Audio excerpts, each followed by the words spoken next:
واجب الاحترام حاضرین و ناظرین،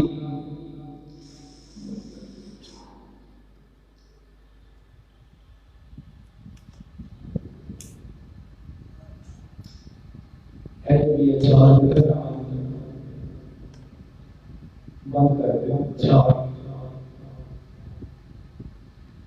پیچھے سارے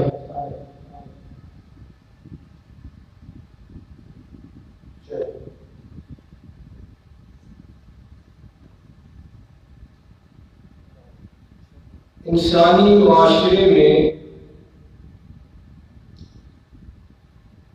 ایک گھر ہو یا ایک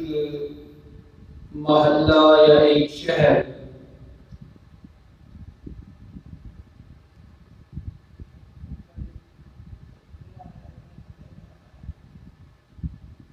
مختلف طبیعتوں کے انسان اس میں رہتے ہیں،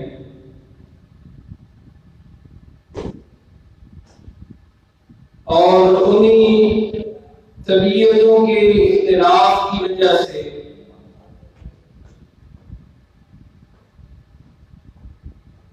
کبھی کبھی ایسا ہوتا ہے کہ انسان آپس میں لڑ پڑتے ہیں، گھر کا ماحول خراب ہوتا ہے، معاشرے کا ماحول خراب ہوتا ہے۔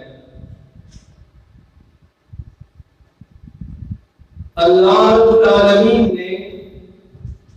معاشرے کی بہتری اور اصلاح کے لیے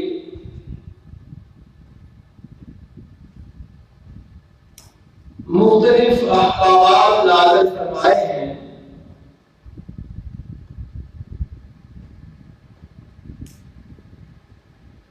کسی بھی قسم کی زیادتی اور ظلم کرنے والوں کو بھی سمجھایا ہے، اور اسی طرح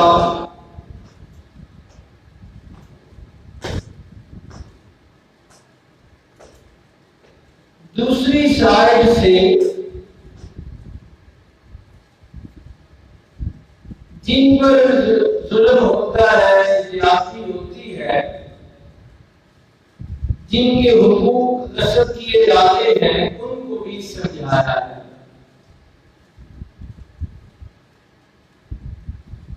اور اسی طرح معاشرے میں امن و امان اور سکون قائم رہ سکتا ہے کہ معاشرے کے یہ دونوں طبقات اللہ کے احکامات کو تسلیم کریں۔ ظلم کرنے والا اپنا ہاتھ ظلم سے روکے، زیادتی نہ کرے، حقوق نہ چھینے، اور اسی طرح جس پر ظلم کیا جا رہا ہو، جس کے حقوق غصب ہو رہے ہوں، جس کو ستایا جا رہا ہو،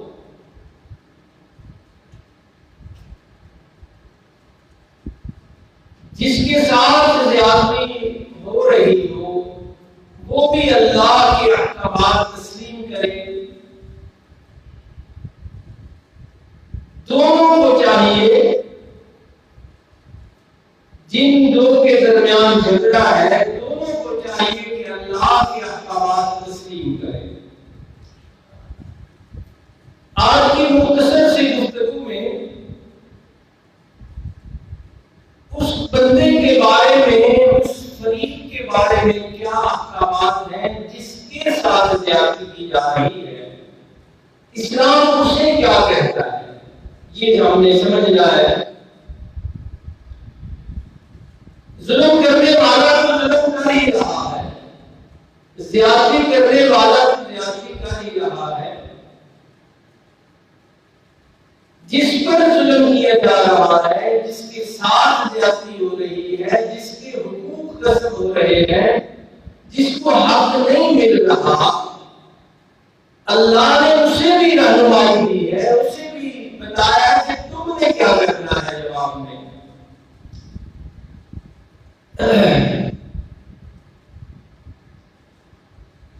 جس کی عزت پر حملہ ہوا ہے،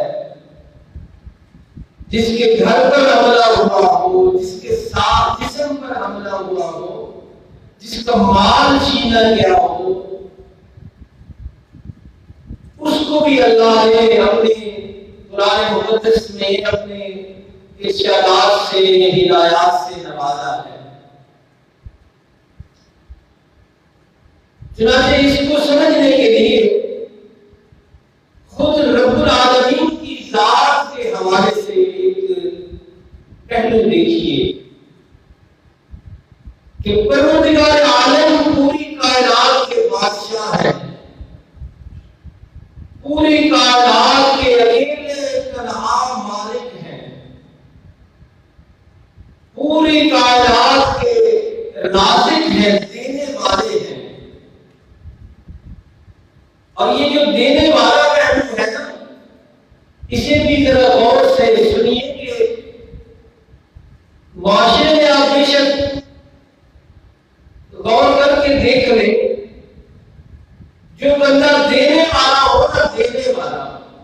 اس کو غصہ خواہ ہوا آیا جاتا ہے کہ میں اتنا کچھ کرتا ہوں، پھر میرے ساتھ یہ کیا جاتا ہے، میری بات نہیں مانی جاتی، میرا احترام نہیں کیا جاتا۔ اس طرح کی سوچ اس کے ذہن میں چلتی ہے، اور پھر جن کو وہ دے رہا ہوتا ہے ان پر غصے کرنا شروع کر دیتا ہے۔ تو اسی سوچ کو ذرا اوپر لے جائیے کہ وہ مالک تو ساری کائنات کو دے رہا ہے، ساری کائنات اس کے در پہ پڑ رہی ہے، تو وہ اکیلا مالک، وہ اکیلا خالق، وہ تنہا ساری دنیا کا بادشاہ جو ہے، اس کی ذات کو اس حوالے سے ذرا دیکھیے کہ اس کے نافرمان کتنے ہیں، اس کے بے ادب کتنے ہیں، اس کے گستاخ کتنے ہیں، اور پھر یہ دیکھیے کہ ان کے ساتھ اس مالک کا سلوک کیسا ہے، ان پر عنایات کیسی ہیں، ان پر اللہ کے انعامات سے کتنے ہیں۔ یعنی فرما برداروں کو نہیں دیکھنا، اللہ کے نافرمان، اللہ کے منکر، اللہ کے کافر، اللہ کے گستاخ، اللہ کے بے ادب جو ہیں، ان کے ساتھ اللہ کا سلوک کیسا ہے۔ اور اسی بات کو جب ہم اپنے اوپر فٹ کریں گے کہ ہمارے ساتھ اگر کوئی زیادتی کر رہا ہے، ظلم کر رہا ہے، بے ادبی کر رہا ہے، گستاخی کر رہا ہے،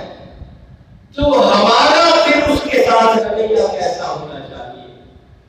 چنانچہ قرآن مجید کے اللہ رب العالمین نے اپنے گستاخوں اور بے ادبوں کی بات نقل کی ہے، اور پھر اس کی سنگینی کا بیان کیا کہ یہ بات کتنی سنگین تھی، یہ کتنی سخت بات تھی، لیکن اس سخت ترین بات پر بھی اللہ کا ان کے ساتھ سلوک اور رویہ کیسا۔ یہ سورہ مریم ہے، فرمایا وَقَالُوا اتَّخَذَ الرَّحْمَنُ وَلَدًا، اللہ کے منکر، اللہ کے گستاخ، اللہ کے نافرمان، اللہ کے بے ادب لوگوں نے کہا کہ اللہ نے اولاد بنا رکھی ہے، اللہ کے بیٹے ہیں، اور ایک جگہ پہ ان کا قول نقل کیا کہ یوں بھی کہتے ہیں کہ اللہ کی بیوی بھی ہے، اور پرلے درجے کے جھوٹے بیٹے غلام نے اپنی کتاب میں لکھا ہے کہ اللہ نے مجھ سے رجولیت کا اظہار بھی کیا ہے. یعنی جس طرح ایک خاوند اپنی بیوی سے رجولیت مردانگی کا اظہار کرتا ہے نا، کہتے ہیں اللہ نے میرے ساتھ یہ معاملہ کیا ہے. کتاب میں لکھا ہوا ہے.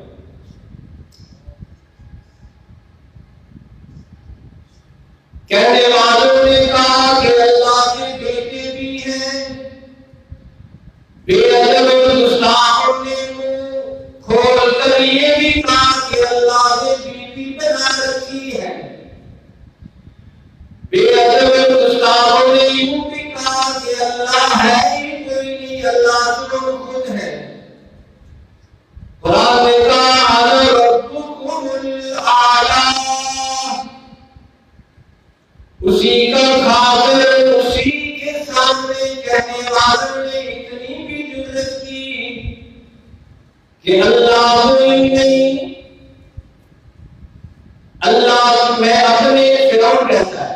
کہتے ہیں میں اپنے سوا تمہارا کوئی معبود نہیں سمجھتا. صاف کہا کہ میں ہی تمہارا معبود ہوں، میں ہی تمہارا مسجود ہوں. اللہ کے سوا تمہیں مجھے ہی ماننا ہے. یہ اللہ کو کتنی سخت لگتی ہے بات. ذرا قرآن کا انداز دیکھیے.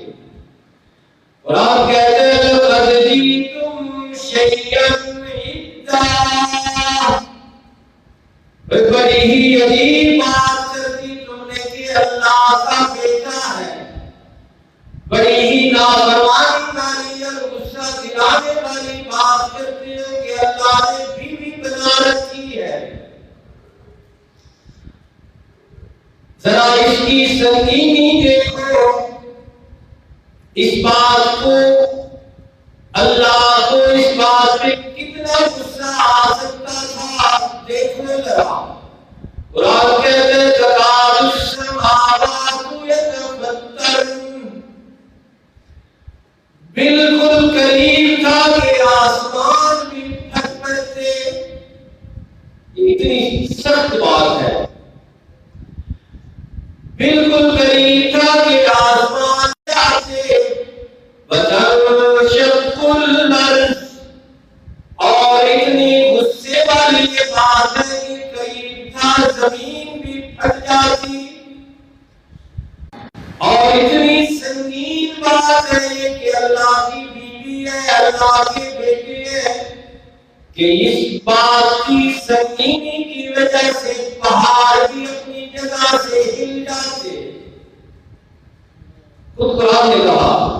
فرمایا ان دعوا للرحمن ولدا، اس بات کی وجہ سے زمین پھٹنے کے قریب ہو گئی، آسمان پھٹنے کے قریب ہو گیا، پہاڑ اپنی جگہ سے ہلنے کے قریب ہو گئے کہ ان دعوا للرحمن ولدا. لوگوں نے یہ دعویٰ کر دیا کہ اللہ کا بھی بیٹا ہے. فرمایا وما ينبغي للرحمن ان يتخذ ولدا، اللہ کے تو شان ہی نہیں کہ اللہ کسی کو بیٹے بنائے. اللہ کی شان ہی نہیں کہ اللہ کسی کو بیوی بنائے. اس لیے کہ بیٹے کو بناتا ہے جو محتاج ہو، بیٹیوں کی اسے ضرورت ہوتی ہے جو محتاج ہو، بیوی کی اسے ضرورت ہوتی ہے جو محتاج ہو. تو اللہ تو کسی کا محتاج نہیں، اس لیے اللہ کو یہ مناسب ہی نہیں کہ اللہ کسی کو بیٹے بنائے، بیٹیاں بنائے یا بیوی بنائے. اور قرآن مجید میں اللہ نے یہود نصارہ کا تذکرہ کیا. فرمایا وقالت اليهود عزير ابن اللہ، یہودیوں نے کہا کہ حضرت عزیر اللہ کے بیٹے ہیں. وقال ان صار المسیح ابن اللہ، اور عیسائیوں نے کہا کہ حضرت عیسیٰ علیہ السلام اللہ کے بیٹے ہیں۔ اب غور فرمائیے، اللہ کے بارے میں کہنے والوں نے کیا کچھ نہیں کہا، بات اتنی سختی کی، بات اتنی سنگین کی، بات اتنی بے ادبی کی، اتنی گستاخی کی کہ قرآن آپ نے سنا کہ اس بات کی وجہ سے آسمان بھی پھٹنے کے قریب تھا، زمین بھی شک ہونے کے چر جانے کے قریب تھی، اور پہاڑ بھی اپنی جگہ سے ہلنے کے قریب تھا، لیکن توجہ اس کی طرف دلانی ہے آج کی گفتگو میں ہوئی ہے کہ کیا اللہ نے ان کی روزی بند کر دی؟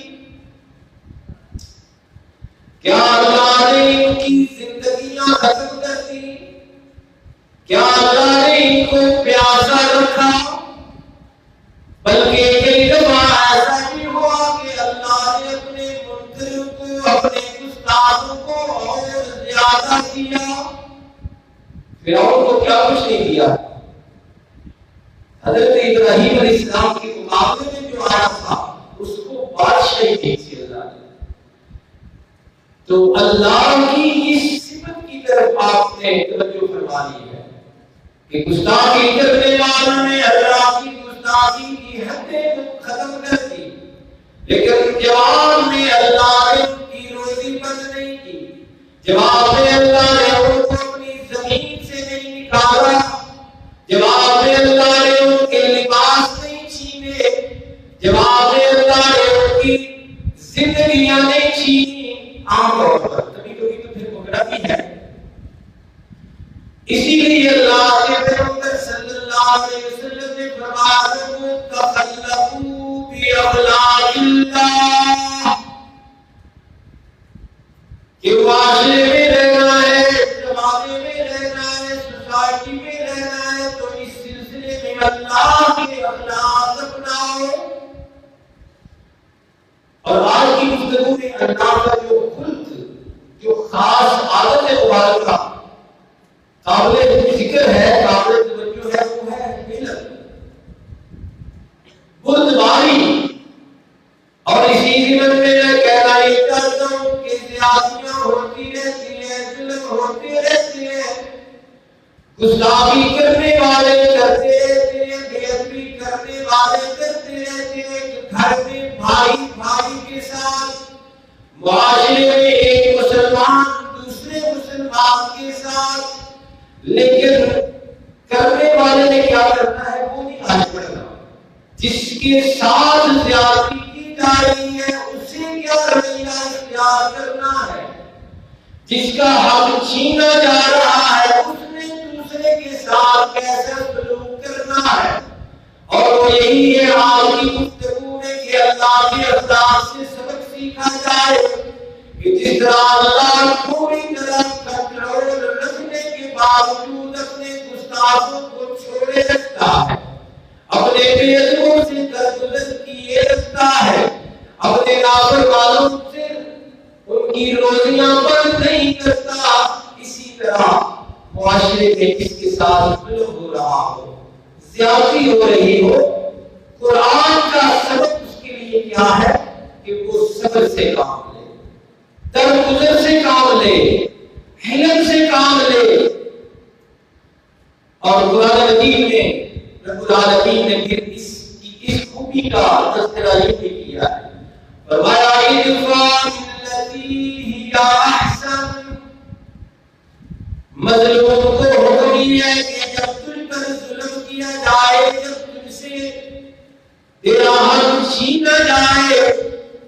تیرے اوپر زیادتی کی جائے تو ظلم کا بدلہ ظلم سے نہیں دینا۔ حق چھینا ہے تو یہ پالیسی نہیں کہ میں نے بھی چھیننا ہے، بلکہ ادفع باللتی ہی احسن، اس کے جواب میں تیرا رویہ اچھا ہونا چاہیے، تیرا رویہ درگزر کا ہونا چاہیے، تیرا رویہ حسن سلوک کا ہونا چاہیے، معاف کرنے کا ہونا چاہیے۔ اس کا رزلٹ کیا نکلے گا؟ قرآن جیسی صداقتوں کی کتاب کہتی ہے فَإِذَا الَّذِي بَيْنَكَ وَبَيْنَهُ عَدَاوَةٌ، ہوگا یہ کہ جس کے اور تیرے درمیان عداوت چل رہی ہے، جس کے اور تیرے درمیان دشمنی چل رہی ہے، اگر تم نے اس کے جواب میں رویہ اچھا رکھا، سلوک اچھا رکھا، تو کأنہ ولی حمیم، اللہ کی لاریب بے عیب کتاب، صداقتوں کی کتاب، سچائیوں کی کتاب کہتی ہے کہ تیرے اس رویے کا، تیرے اس حسن سلوک کا نتیجہ یہ نکلے گا کہ وہی ظالم، وہی تیرا دشمن، وہی تیرا جانی اور ابدی دشمن تیرا دوست بن جائے گا، اور صرف دوست نہیں ولی حمید، گرم جوش دوست بن جائے گا۔ اس لیے آج ٹائم ہی اتنا ہو رہا ہے مختصر، یہ یاد رکھیے کہ اللہ کی آیات مبارکہ 1% بھی ہم اختیار نہیں کر سکتے۔ اللہ کا حکم کہاں، اللہ کی بردباری کہاں، اور ہماری بردباریاں تو مل نہیں سکتی، لیکن ارشاد پیغمبر یہ ہے کہ تخلقوا باخلاق اللہ، تو اس میں سے یہ ایک صفت ہے اللہ کی حلیم، کہ وہ بردبار ہے، وہ اپنے نافرمانوں کو، اپنے گستاخوں کو، اپنے بے ادبوں کو، اپنے منکروں کو، اپنے کافروں کو کس طرح ان کے ساتھ رویہ رکھتا ہے۔ اس سے ہم نے بھی سیکھنا ہے کہ ایک گھر میں رہتے ہوئے، ایک معاشرے میں رہتے ہوئے، ہمارے جو بے ادب ہیں، ہمارے جو نافرمان ہیں، ہمارے حقوق چھیننے والے جو ہیں، ہم پر ظلم اور زیادتی کرنے والے جو ہیں، ان کے ساتھ ہم نے کیا رویہ اختیار کرنا۔ اور قرآن مجید نے ایک اور جگہ فرمایا کہ لوگ تم پسند نہیں کرتے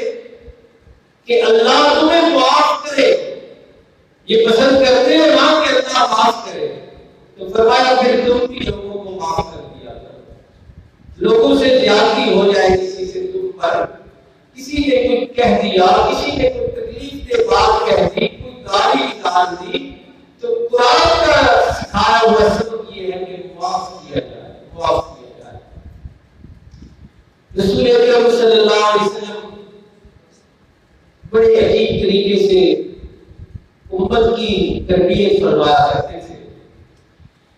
ایک صحابی نے عرض کیا اللہ کے رسول صلی اللہ علیہ وسلم، مجھے اپنی بیوی کی فلاں عادت پسند نہیں ہے،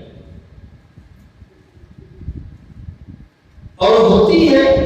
ہر جگہ ہے یہ، اور یہ بھی نہیں کہ میاں صاحب کو ہی بیوی کی عادت پسند نہیں، ہو سکتا ہے بیوی کو آپ کی 15 عادتیں پسند نہ ہو اور وہ بھی نبھا کر رہی ہو۔ تو رسول اکرم صلی اللہ علیہ وسلم سے کہنے لگے صحابی کی، یا رسول اللہ مجھے نہیں، اس کی ایک فلاں عادت ہے وہ پسند نہیں۔ تو رسول اللہ صلی اللہ علیہ وسلم کی تربیت کا انداز ذرا دیکھیے، فرمایا اسے طلاق دے دے، اور آپ نے فرمایا کہ طلاق دے دے اسے، تو کہنے لگا یا رسول اللہ لا اصبر عنہا، اس کے بغیر رہ بھی نہیں سکتا۔ تو فرمایا اسے کہا، پھر اسے نہ اس بری عادت اور اسے نہ اس کی ناپسند جو رویہ ہے کسی ایک قسم کا تھوڑا سا، اس سمیت اس کو رکھ دیا اپنے پاس۔ تو یہ معاشرہ ایسے ہی ہے، شروع سے میں نے عرض کیا، مختلف طریقے، کوئی گرم، کوئی سرد، کوئی غصے والی، کوئی سہ جانے والی، تو اس میں رہنا تو مل کے ہی ہے، بس دونوں طبقات کو قرآن اور احادیث رسول کا جو سکھایا ہوا سبق ہے وہ مد نظر رکھنا ہے۔ تو آج ہم نے جو سبق پڑھا وہ مظلوم کا سبق ہے، جس پر زیادتی ہوئی ہے، جس کی توہین کی گئی ہے، جس کی بے ادبی کی گئی ہے، اس نے کیا کرنا ہے، اور وہ یہ ہے کہ اللہ کے علم والی جو صفت ہے اس سے